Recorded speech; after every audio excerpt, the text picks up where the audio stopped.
All right.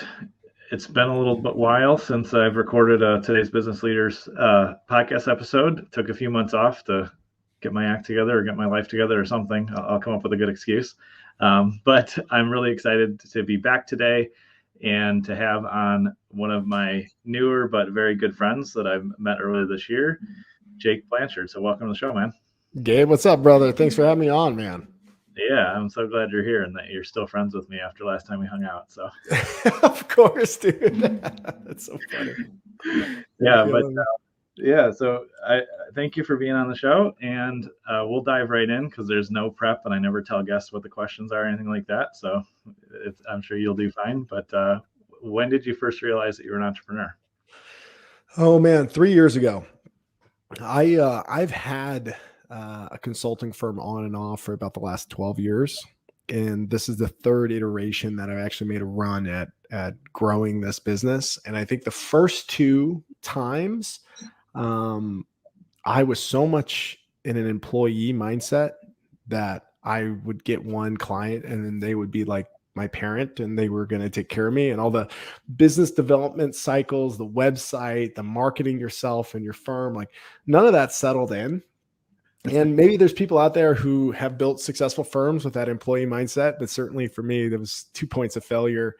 So this last time in 2019, when I restarted Delta Perspective, my consulting firm, I've gone at it like an entrepreneur, and it's yielded a lot of success for me in the last 2 or 3 years. That's awesome, and I think that's a really good realization too, because there's definitely, until you said that, I didn't realize this, but there's definitely been seasons in my entrepreneurial journey where I was definitely acting a lot more like an employee and not like an entrepreneur. So Yeah. And, one of the things that I recently, I made one of those posts, because I just had a thought to share, but I truly believe it, that the difference between an employee and a professional, regardless if that's an entrepreneur or not, is intent. Right. And so that's really what I focused on in the last 2 or 3 years is my intention. Is my intention to grow and scale this business? Yes. Okay. Then what do I need to do in order to facilitate that? And I need to be open to whatever that answer is, or find people to go serve those roles in my ecosystem. So I'm not going to do all my accounting anymore. I'm just not going to do it. I'm going to set myself up for success by finding a real professional. And I had a really hard time getting to that mindset. But I think I'm in a net positive direction today around it.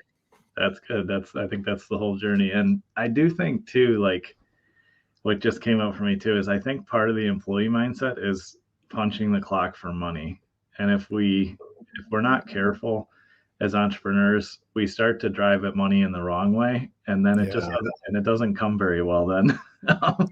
uh, That's a great point, man. That punching the clock, that like, entrepreneurs typically are not, it's not like a 7 a.m. punch in. You've got to have some balance or some flow in your life, certainly. But, are you going to pick up the hammer when you need to pick up the hammer, or are you going to do whatever it takes? Are you going to begrudge your business like employees begrudge their employers? And if you can't find the fun in it, why are you doing it? So, yeah, exactly. So 3 years ago, you realized you're an entrepreneur, but why don't you back up and tell me kind of how you got there, when you started to at least have entrepreneurial tendencies? Or I always think that most entrepreneurs got into sales at some point in their life. yeah. So tell me a little bit of the backstory and how you got there, and then we can dive into deeper what you're doing today. Yeah. I was a supply chain major in college. I wanted to basically do like international logistics. I wanted to be in some kind of capacity planning, some type of manufacturing environment, tying in parts of sales and ops planning and help businesses be successful. Just 2008, I was on scholarship from a semiconductor manufacturer here in Idaho. The bottom dropped out on the housing market. A lot of people got fired and laid off, however you want to call it. Really hard to find internships and find jobs and those types of things. So what I ended up doing was taking an unpaid internship for a hospital and then showing up every day as if I worked there. I made my 160 hours of the internship and my badge still worked. It was good for like 6 months. So then I just kept showing up to work, unpaid, and pretending that I worked there.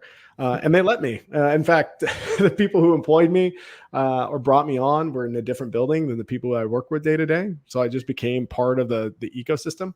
And then about November of the first semester of my senior year in college, I was taking like 18, 21 credits, something like that. I just couldn't sustain both. I was living this double life of working and going to school, so to speak. And they actually liked me a lot.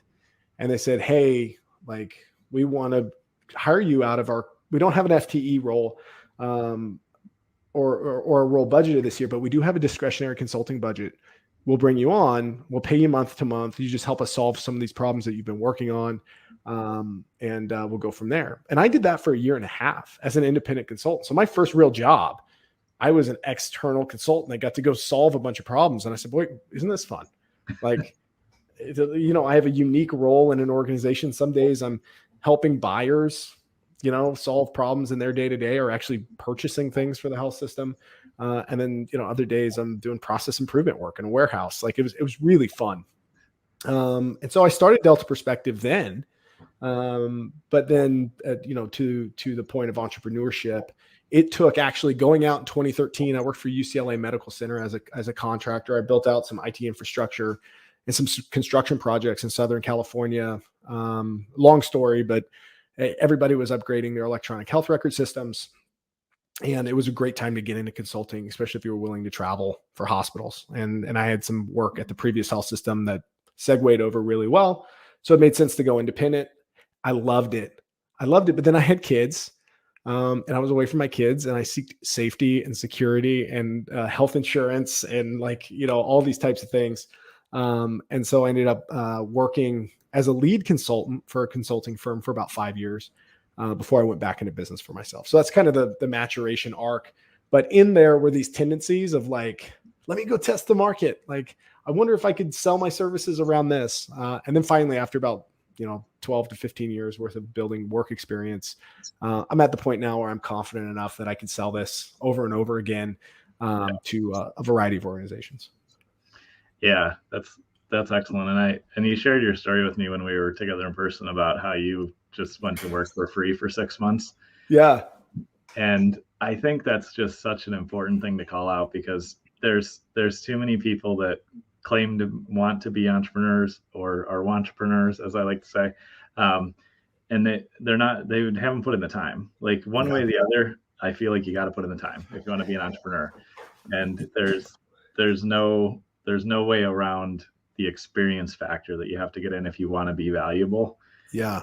And so I admire that about you. And what else did you learn during that season of showing up and working for free for 6 months, which again, I'm sure you haven't met a lot of people that said, oh yeah, I've done that too. No, I haven't met a lot of people that said that they've done it, but afterwards, a couple months afterwards, I was having a conversation with somebody who had kind of shown up in my life from a business perspective for a short period of time, and I told them that story, and they said, what you probably recognized was that the education was the commodity and that the experience was the specialty, because you're in there being tested at the same knowledge level as everybody else. And the differentiator was to go out and apply that knowledge, and how much better it is for your career that you were willing to sacrifice your time in order to build that experience, because that's what would start to make you different. And that's probably the big takeaway for me is if you're in school, you're in a commoditized environment. So seek specialty, right? If you're in a specialized environment, try to get more people to your level and commoditize it so you can sell it, right? So I think it's an awareness of where you're at and where your value is in the cycle, and who's on the receiving end of it. What you just said is brilliant. If you're in a commodity space, specialize. If you're with specialized, commoditize them. Exactly. 100%. No, right? You're totally right. Because my first service as a service, this productized kind of service that I launched in 2006, I think now, a while ago, 6 or 7, I productized something that people thought was a high-end niche thing. And and it's been running ever since. And like it's in its third iteration this year. And I just productized and commoditized something that everybody thought was super special, and it's not super. To me, it's not that special. Yeah, no, exactly. And I think it's there's a great book, and I reference this book all the time. I beat you over the head with it too, because I always tell people about books. That this particular one, which is Clock Speed by a guy named Charles Fine, and it's on my desk. I have to read nice it on my desk because you mentioned it. So go ahead. and I love it from the standpoint of the way that it talks about like business in cycles, and I'm fascinated with that. And I think like if you're so caught up in the tactical day to day that you can't take a step back and breathe and really analyze the system and the individual parts and how they're working within the system. And are they healthy parts of the system, or are they taking away? And where's the gravity of this system at? Like what you know, and then you know, Clock Speed does a good job of calling out where industries or businesses or perspectives of thought are, and these like really clear cycles that tend to repeat themselves. And if you can pinpoint where you are, you kind of know where it's headed. If you know where it's heading, your intuition mixed with that anticipation could probably drive pretty decent business results. So I'm fascinated with, you know, trying to build that out, though I admittedly am an experienced simpleton in its practical application. Yeah, I'm looking forward to reading it. I think I'm going to read it on the plane tomorrow. So it'll be exciting because you go somewhere fun. Yeah, I'm going to Alex Charfin's event in Austin. Oh, very cool, man. What a fascinating guy he is. Yeah, you should definitely check that out. That'll help. So yeah, it's the other thing you said, which I don't meet a lot of people that view business this way either, but you talked to, and I'm assuming this has impacted your entrepreneurial journey, is you talked about how in college you were going after like international logistics, and which to me is like very tied into manufacturing in almost all cases. And I, from when like I was 15 or 16 years old, I read the Toyota Way handbook and the E-Myth, like everything to me, I view all business as a manufacturing plant. And so I'm curious, like, what do you think influenced you to decide to like take that course in college? And like, have you always viewed the world that way, or what influenced you on that front? Oh man, it's such a funny story. One, I didn't even really want to go to college all that much, just to be completely honest. Like I was in a heavy metal band. I thought that that's what I was going to do for like my career. When I went to college, I was an English major with a business minor. And I wanted to study poetry in the Western world. Like that's literally what I went for. Nice. Specifically between like World War I and World War II. I wanted to be that guy on the History Channel that was like, Deborah was obviously in pain about blah, blah, blah, what was happening. Just, you know, your one moment to shine after 40 years of reading. Like I thought I literally thought that that's what I was going to end up doing, is that somebody would like venture into a documentary where the thing that I acquired was valuable, and I'd get to be there, you know, with gray, like curly, disheveled hair, and I get to say something. But when I switched over to a business major shortly after, I almost had to drop out of college because I couldn't afford it. And my advisor at the time was a guy named Dean Shannon, or Dr. Shannon, who became the dean of the business college eventually at Boise State. And he told me there were scholarships available, but I had to show up like with grades, like really, really show up.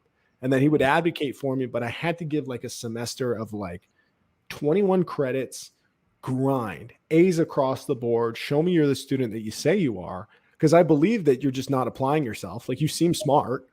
Mm-hmm. You just seem like you're also, you know, focused on other stuff. So I killed it that semester, and he wrote a letter on my behalf and helped support me in that process. So, and it was specifically for a supply chain major, and there was only 8 or 9 students who were supply chain majors. And it seemed like a good enough major. It was operations. I didn't want to go into sales, and I didn't want to go into accounting finance. So ops made sense. Yeah. And that's how I ended up gravitating into my undergrad. My graduate degrees are both in supply chain management. That's pretty interesting. Yeah. Especially with the season we're in right now. I'm sure you have a lot you work with. Yeah. I closely collaborate actually with a firm that does international sourcing right now. And Man, we are in major strategy mode. Like, how do you service your clients here in the States when containers went from like $6,000 to $8,000 a pop to 20,000 plus? Like, it's nutty, and you can't even get things off a boat anymore. So yeah, Yeah. it's a great conceptual skill set to have, but it's not an envious problem space right now. There's no real great solutions unless you develop teleportation. Yeah. Next year. Yeah, it's on the roadmap. So tell me a little bit about what your kind of typical project looks like, or your ideal clients are. Give me some examples of some of the Yeah. things you've worked on, because it seems like you've spent in a lot of different spaces, and from from the consulting perspective, and just like the things we've talked about a little bit over drinks before, was like just a lot of different areas that you've played. So I'm curious just to share a little bit more about what you do. Yeah. So I try to keep at least a finger on the pulse of a startup or a company that's in like early phases. I love being in a consulting or advisory role with a company who's just getting off the ground. It introduces me to a lot of problem spaces. In fact, I make a lot of concessions, and you and I actually had long spirited conversations on this on price and the way that I support some of these organizations. But I just like to get in on the ground floor and just see what they're doing and be with them as well as they're solving. Typically, that's in an advisory role. Though if I do have some bandwidth, I'll take on specific projects like, hey, we want to get our product into Amazon. Okay, great. I'll head that up. That sounds fine. Yeah. And then I typically have one or two kind of what I would consider like marquee clients. Either I'm staffing folks on it or I myself am leading that engagement. I target organizations who are having problems with project management. I go one level, what I would consider higher. There's a PMP professional listening here. There's a lot of different ways of describing project portfolio management. But typically that program management vein attaches to the strategic direction of the organization, and the project management vein is the tactical execution of those strategic projects, and the program management vein is the prioritization or the bridge to cross between the two. And I love living in that space. That's my go-to space. Like, let's sit there. If you don't have a strategic plan for the next 3 years, let's figure that out for you. And let's identify those major movers. And then let's align capital, whether that be human capital or financial capital, to get that work done. And let's be really good at executing. Like, let's execute those projects. And so I can either help design, or in a lot of cases, what I end up doing is helping design, and then I get re-upped on my contract to lead the group, to build the competencies, and then to hire myself out. And that's my favorite engagement. That's a 6 to 18-month engagement where at the end I'm useless to them, and they have a high-performing team that's executing for the future. So I've got couple successes under my belt with that kind of more complex model, and one that I actually start here next week. So it should be pretty fun. That's awesome. Yeah, and I think I've learned over the years, not only being in the consulting role, but bringing consultants into my organization, that there's nothing that beats outside perspective and somebody that can just ask the questions that you didn't think of, or you're afraid to ask, or maybe you thought was a dumb question and really ended up being an important question. Yeah, no, I agree. I think that the challenge that a lot of people have in organizations when they bring in consultants is they think that somebody externally is going to try to tell them something about their business that they didn't know, as opposed to, really what I'm doing is asking questions. I'm putting them into frameworks that are proven for success. 80 to 90% of what I'm going to say is something you told me. I'm just organizing in a way that's prioritized, and me being here is a commitment from your organization to act. And we're going to act on this stuff, and we're going to do it. And now you get an extra set of hands. You get the experience that I have from doing this before. So you're getting speed to value. Yeah. And it's fun because I'm going to come in with a good attitude because I like what I do. And like, as long as you like me helping you fix the thing that you work in, I think we're good. And that's kind of been my approach. And I think for the most part, it works out pretty well. Yeah. And I think you're 100% right. I always tell people, like, when I'm doing coaching or consulting with them, or when I'm telling them you should hire this consultant, or like you should bring in other resources, I always say, all you're doing is paying to spend time with yourself. 100%. Yes. And you're exactly right. There's nothing like Well, I would say 80% of what I will share with the client is not revolutionary. It's exactly what you said. Like, oh, well, you shared with me that there's a hole here and Yeah. that, you've avoided fixing it. So we should probably fix that. And then, yeah, 20% of it is probably, like you said, like speed to results or experience, or like I can connect the dots or give you a piece of my network or give you a tool I've already used. But it is definitely the intention and focus on just investing in yourself as an organization and a person. Yeah, and the other thing that's layered on top of it too, the thing I'm obsessed with is over processing. I feel strongly. Again, if there's a project manager or a bunch of project managers listening, I'm sorry I feel this way, but this is how I feel. I feel like a lot of project managers over process projects for the fear of stepping into the role of a strategic advisor, or as somebody who's like, a lot of times the project manager is somebody who's like got a tight scope and is handed this thing, and they're just doing this thing. And a lot of businesses don't have a fully mature enterprise project management office that requires that level of discipline. Yeah. In my opinion, you need to be really good at communicating and looking a few weeks out, a few months out. You need to right size the amount of administrative burden on projects to the number of resources that you actually have. And you Yeah. need to be able to say no to a handful of things that's probably taking your time away from the stuff that you really should be doing. And so, like, if we were looking at it unemotional, and it's like we kill the pet projects, we take away some of the administrative burden, we focus on execution and being really great communicators. I don't know, just things end up working better. Yeah, and that does. I totally know what you mean, and I've worked with great project managers with clients, internally, externally, and there's definitely, I love excellent project managers because they're better at things that I'm not good Oh at. yeah. But they're definitely, I've seen that too, where they kind of get stuck in the role or stuck in the scope, and they don't zoom out and go, is this a good idea? Like, are we even working on the right thing? Exactly. And they're scared to ask sometimes, right? Because depending on the organizational culture, it's just like, hey, shut up and do the work. But again, if you're not in one of those organizations and you're doing discovery, Yeah. you got to be able to make some recommendations too, in my opinion, which again might be a bad opinion for some. Yeah. No, I mean, I think you definitely have to be aware of whatever organizational culture you're inside of, because that, we don't want anybody to take this advice and get fired tomorrow. But I do think even if you're in a tighter kind of culture like that, or that it's not as open, there's still ways to bring things up and like suggest. You have to engineer the conversation a little bit more. You have to think through how you're going to approach that. But I think it was last week, I had one of my team members on another show that we just started, that kind of talks about client successes and team members that have joined. And she joined the team, and like 2 weeks in said, I want to have a meeting with you. And she told me all the things that were broken in the department that I hired her into. And I was like, I love you. You're the greatest. Because there was a couple other people that had been put in that role and just left. Like, they didn't tell me about some things that I created that worked a few years ago. Yeah. And were a good idea back then, I'm sure. But she came in and said, here's what's not working. You have revenue leaks here. Here's all these issues. And I think, one, it's definitely the business leadership, leadership in the business, is their job to create safety around that type of conversation. So there's a complete ownership on leadership to make sure that's safe. And also, I would say it's so important to speak up, whatever role you're in, because I was incredibly grateful for that. She's now a lead in one of our departments.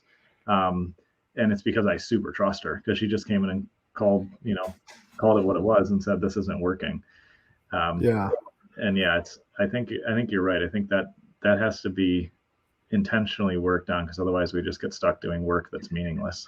Well, and to your point right there, intentionally work on it. Like I noticed that organizations fit in 3 or 4 buckets. This is the way that we've always done it, and it's a nightmare to try to change it. Then there's organizations that give lip service to the fact that anything's negotiable, but if you oppose, you must propose. So like, bring us something, like tell us how to fix it if you're going to do it.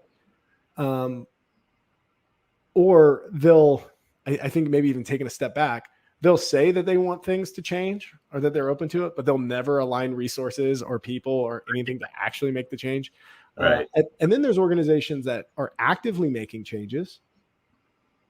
And then finally, there's organizations that are in the pursuit of the elimination of waste and reducing OpEx. And like, it is part of the fabric of what we do. Is on a quarterly basis, we second guess everything we do and why we do it, and challenge thinking. And like, those are the fun organizations. And then at some point in time, it becomes kind of diminishing returns because they become very, very efficient. And, you know, maybe they start cannibalizing, diminishing returns under the guise of process improvement. But yeah, as long as you're in balance, where are you? Where's your company at?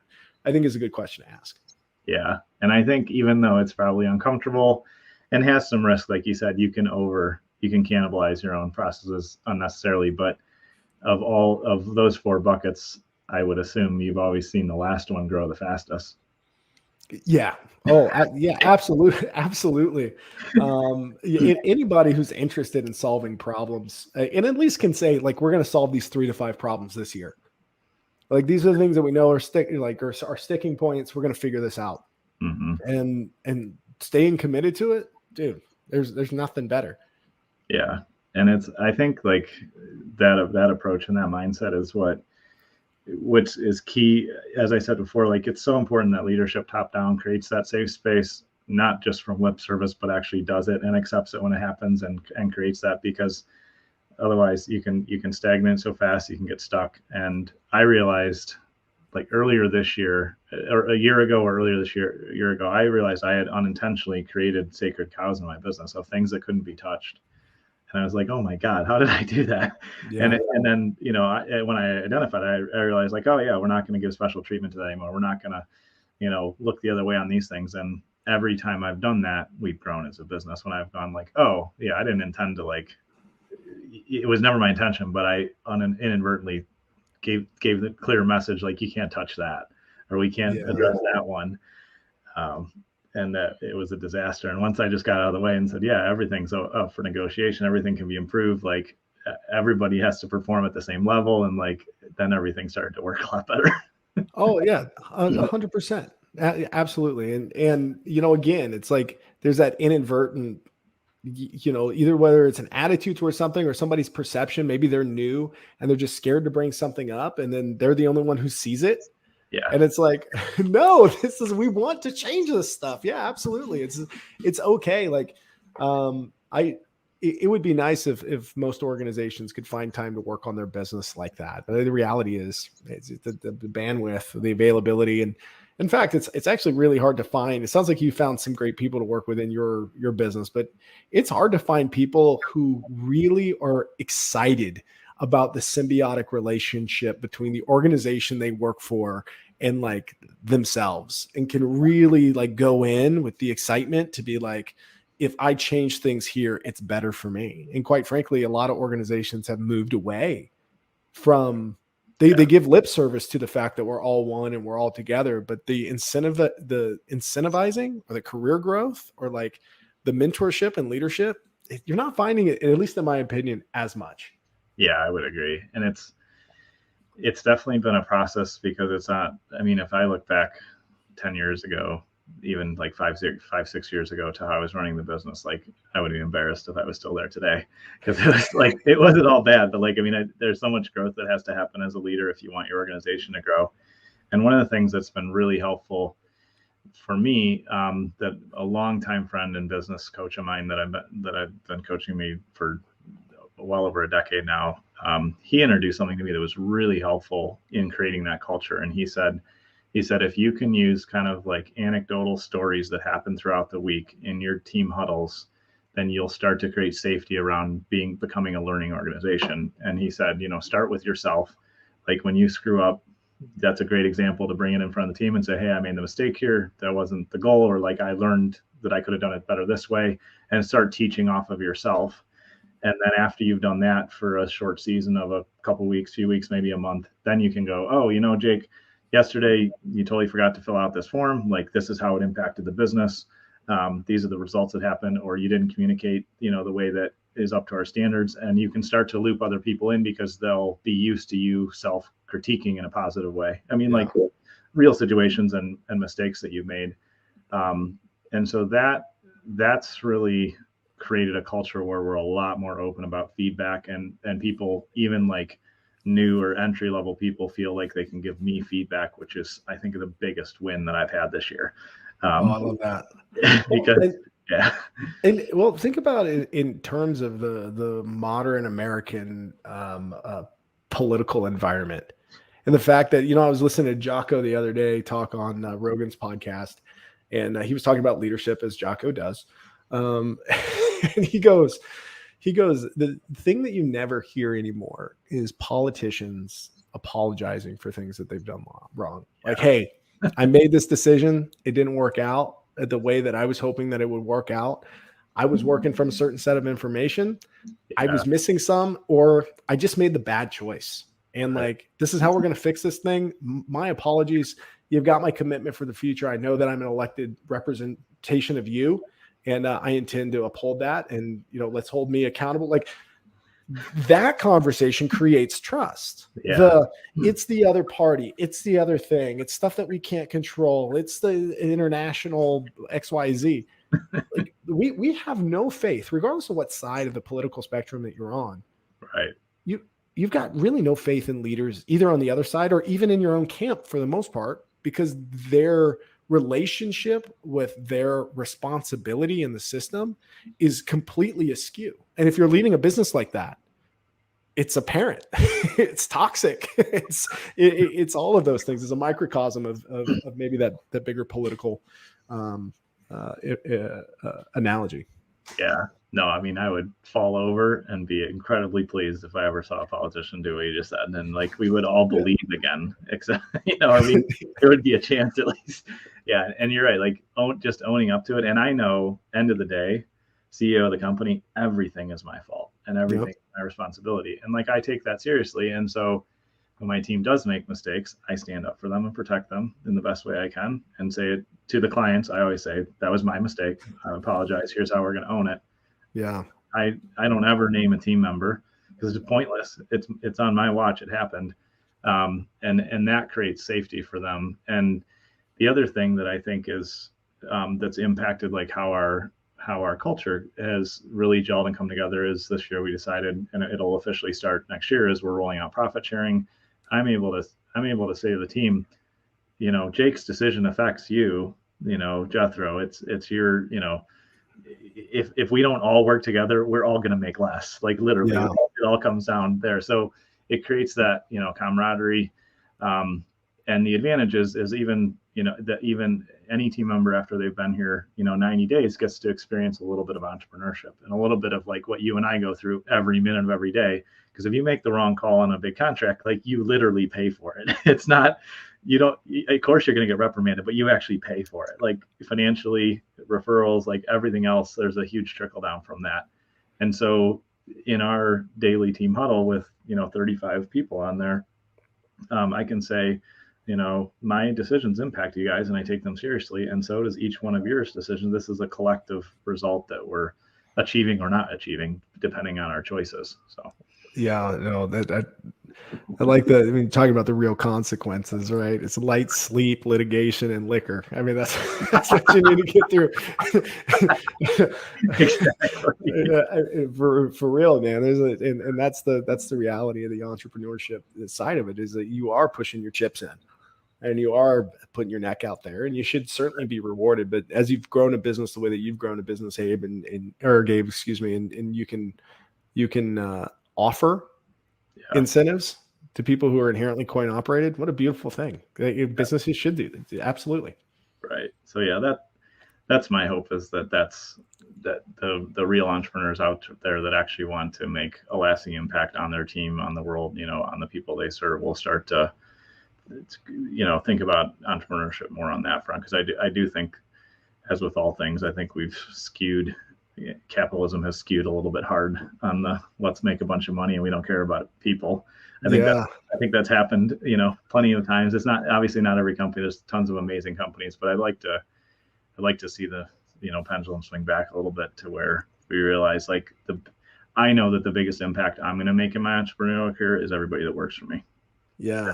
Then my clients, and then the, projects that we help them deliver and things like that. And I think that there might be a growing trend to that. I think I heard I can't remember the guy's name, but the CEO of Whole Foods has said this before. I know David Meltzer has said this before, the compassionate capitalism. Yeah. Right. There's like that vein of like, no money, no mission. Like, Yeah. let's go out and like, let's figure out ways that we impact and change the world through our business. Let's make sure that we're creating really great working environments for folks. Like, let's be thoughtful within our means of growing a business and growing an ecosystem around us. That's something we can be proud of. Yeah.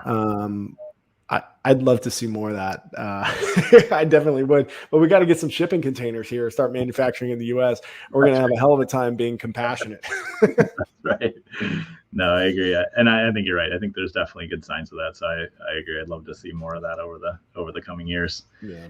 So I think probably last big question is where do you see yourself going in the next 3 to 5 years? What are your big goals? What are the things that you're aiming for right now?